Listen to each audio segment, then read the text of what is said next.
नमस्कार मंडळी, मी अनंत मराठे, ज्योतिर्भास्कर आणि वास्तुविशारद.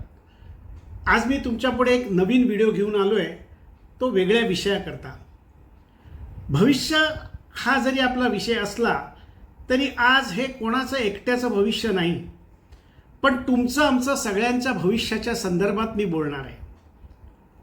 भारतामध्ये 18व्या लोकसभेच्या निवडणुका होत आहेत आणि त्याचा पर्वामध्ये 4 पर्व पहिले झालेले आहेत. त्यातले 3 टप्पे अजून राहिलेले आहेत.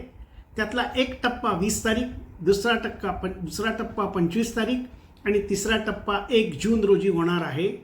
तर या निवडणुकांमध्ये आपल्याला सगळ्यांना मतदान करायचं आहे. आणि हे मतदान कशाकरता करायचं आहे लक्षात घ्या मित्रांनो. तुमचं आमचं राष्ट्राचं भवितव्य घडवण्यासाठी आपल्याला या राष्ट्रपुरुषाला निवडून द्यायचं आहे, लक्षात ठेवा. आणि यावेळची निवडणूक ही मोदी हे फक्त राष्ट्रपुरुष म्हणून निवडून द्यायचे नाही आहेत, ते एक विश्वगुरू म्हणून निवडून द्यायचे आहेत, हे लक्षात ठेवा. आणि त्यासाठी तुम्हाला आम्हाला सगळ्यांना कंबर कसून आणि हात म्हणजे आपलं बोट मतदानाकरता वापरून त्यांना मतदान करायचं आहे आणि त्यांना निवडून द्यायचं आहे. देशात होणारा 10 वर्षाचा विकास आपण बघितला, देशात होणारी प्रगती बघितली, विश्वात होणारा आपला मानसन्मान बघितला. या सर्व गोष्टी जर आपल्याला ठेवायच्या असतील तर मोदी निवडून येणारच आहेत. म्हणून घरी बसू नका, म्हणून कुठेतरी पिकनिकला जाऊ नका. मोदी तो मोदी आएगा तो मोदी, मोदी तो 400 पार. या सगळ्या आपण ज्या घोषणा देतोय त्या घोषणा तेव्हाच सत्य होतील जेव्हा तुम्ही आणि आम्ही मतदान करू, लक्षात ठेवा.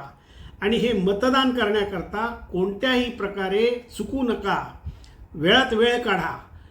हा विश्वगुरू भारत आणि आपला राष्ट्रपुरुष नरेंद्र मोदी हे राष्ट्रपुरुष नव्हे तर युगपुरुष होणार आहेत, लक्षात ठेवा.